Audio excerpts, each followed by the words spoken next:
Everybody, this is your DUMC Daily video devotion for Tuesday, May 5th, 2020.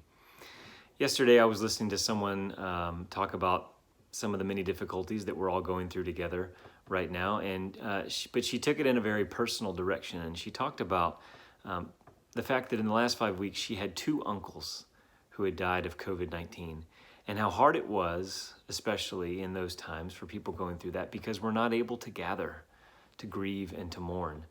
And she said this phrase that has stuck with me. She said, right now we are being robbed of rituals.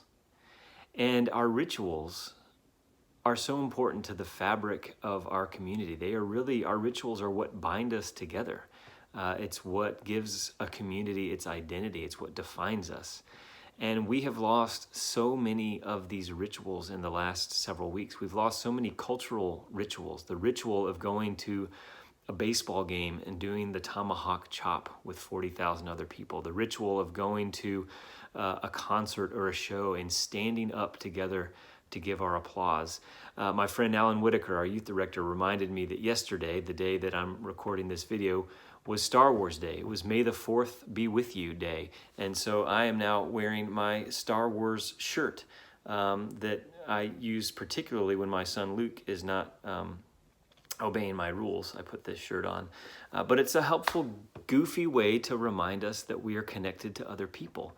That's what our rituals do, is they help us remember that we are not alone. We have religious rituals. We have the ritual of gathering for worship and having communion together. We have the ritual of baptism that we haven't been able to celebrate in weeks.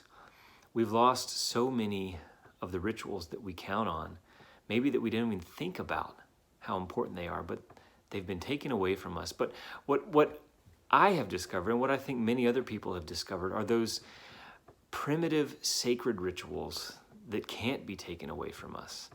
Things that maybe we have lost touch with, but over the last few weeks we have reconnected with, like the ritual of waking up with the sun and going to bed with the sun. Maybe the ritual of preparing and giving thanks for a meal. Maybe it's the ritual of just being able to go outside and listen to nature.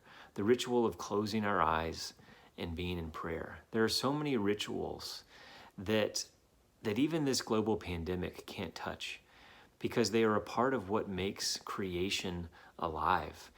I want to challenge you over these next few weeks, however long this season lasts, not to dwell so much on what's been lost, but to challenge your own self to dig into and to find what are those primitive rituals, those activities and actions and words that connect us to God, that connect us to God's people, those rituals that remind us, even today in self-quarantine, we are not alone.